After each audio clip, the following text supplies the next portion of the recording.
अगर आपको विकास देखना है तो आ जाइए बलिया जिले के बैरिया विधानसभा क्षेत्र में स्थित नौरंगा गांव में। यहां आपको उठते बैठते सोते जागते नहाते खाते विकास ही विकास दिखेगा।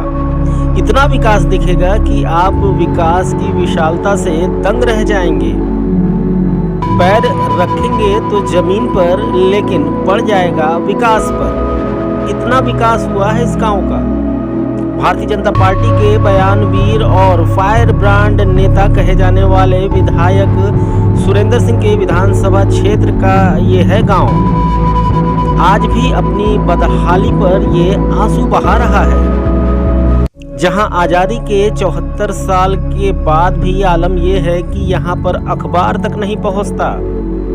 नदी के उस पार होने के नाते इस गांव में बिजली के तार तक नहीं पहुंच पाए हैं। अब चलिए जरा बात करते हैं पीपा के पुल की। आज से लगभग 30 वर्ष पूर्व NM31 पर बसे दया छपरा से नौरंगा के लिए एक सड़क का निर्माण कराकर एक छोटा सा पीपा पुल का निर्माण कराया गया था।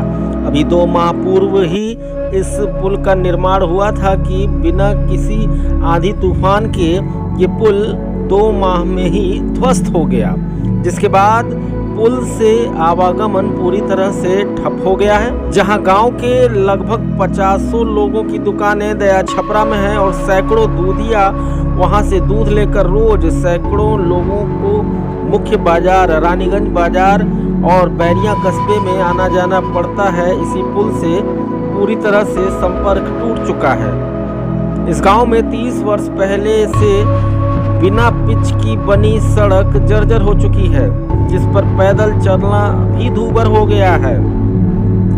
इन्हीं तमाम मुद्दों को लेकर बैरिया विधानसभा क्षेत्र के कांग्रेस नेता CB मिश्रा के नेतृत्व में प्रदेश के मुख्यमंत्री को संबोधित ज्ञापन उप जिलाधिकारी को सौंपा गया।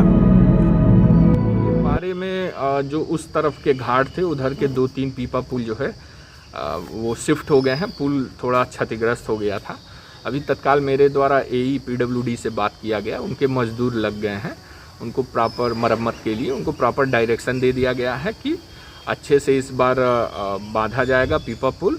रेलिंग को भी बनाने के लिए सुचारू रूप से कहा गया और साथ ही साथ प्रॉपर मात्रा में चकट प्लेट भी बिछाने को कहा गया है। कब तक होने मजदूर लग गए हैं, अब काम चल रहा है उस पर।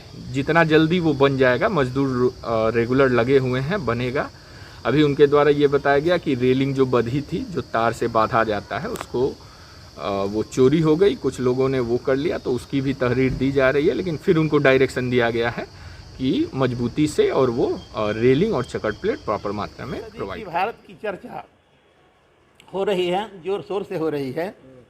मैं समझता हूँ कि कुछ काम भी हुआ है, लेकिन आज 21 सदस्यों की भारत में नौरंगा, जो गंगा नदी के उस पार एक बसा हुआ गांव है, जो आज भी अपनी मूलभूत समस्याओं से, अपनी मूलभूत आवश्यकताओं से, मूलभूत सुविधाओं से वंचित है। बड़ी विडंबना की बात है कि जिस गांव में आज की तारीख में समाचार पत्र भी न जाते हों, उस गांव की दशा और दिशा के विषय में क्या कहा जा सकता है। बिजली हो, स्वास्थ्य हो, शिक्षा हो, सारी अव्यवस्थाएं वहाँ पर फैली हुई हैं।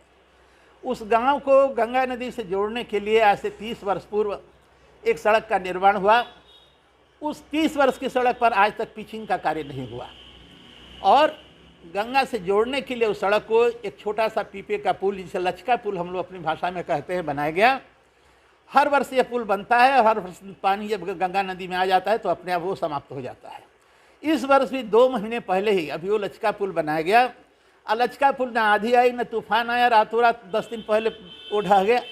मेरी समझ में नहीं आता कि कौन सा तकनीकी उस गुण अपनाया गया, किस भ्रष्टाचार तक ये सरकार जाना चाहती है, किस हद तक परेशान करना चाहती है लोगों का आवागमन दया छपरा से लेकर के नौरंगा के लोगों का, जिसमें कि कम से कम नौरंगा की 50 दुकानें दया छपरा और बैरिया के बीच में लगी हुई हैं। 50 दुकानदार आते जाते हैं। रानीगंज बाजार और बैरिया बाजार उनका मुख्य बाजार है, जहाँ से सैकड़ों लोग नित्य आते जाते हैं। वो सारे लोग इस आवागमन की सुविधा से वंचित हो गए। मैं आज मुख्यमंत्री महोदय को संबोधित एक ज्ञापन उप जिलाधिकारी महोदय बैरिया के माध्यम से मैंने प्रेषित किया है और मैंने कहा है कि इस पुल का जो में भ्रष्टाचार हुआ है, इस पुल ये जो पुल ध्वस्त हुआ है, इसकी आप तुरंत जांच करवावें और 2 दिनों के अंदर में इस पुल का निर्माण करके आवागमन प्रारंभ करें। तथा जो सड़क 30 साल से उपेक्षित सड़क पड़ी हुई है, जिसको कि हमारे माननीय योगी जी ने गड्ढा मुक्त सड़क बनने का सपना दिखाने की बात कही थी, अनर्गल बातों को उन्होंने जनता के ऊपर भ्रम फैलाया था, उस भ्रम को तोड़ते हुए मैंने उनसे कहा है कि अगर 15 जून के पहले उस सड़क का निर्माण नहीं हो जाता है तो 20 जून 2021 से कांग्रेस के कार्यकर्ता, स्थानीय कांग्रेस के कर्ता दया छपरा ढाले पर आमरण अनशन पर बैठने के लिए बाध्य होंगे, जिसकी समस्त जिम्मेदारी जिला प्रशासन की और उत्तर प्रदेश सरकार की होगी। पीपा पुल इस समय बना हुआ है, उसकी स्थिति क्या है? अभी वो पुल तो भी ध्वस्त हुआ है, 2 महीने पहले बना, ध्वस्त हो गया है। उस पुल के निर्माण के समय सबसे बड़ी विडंबना यह है कि दोनों तरफ रेलिंग नहीं बनती है। अगर आप उधर साइकिल से आ रहे हैं, एक आदमी इधर मोटरसाइकिल से जा रहा है, तो आपस में मिचकर आदमी गंगा के किनारे डूब जाएगा, गिर करके डूब जाएगा।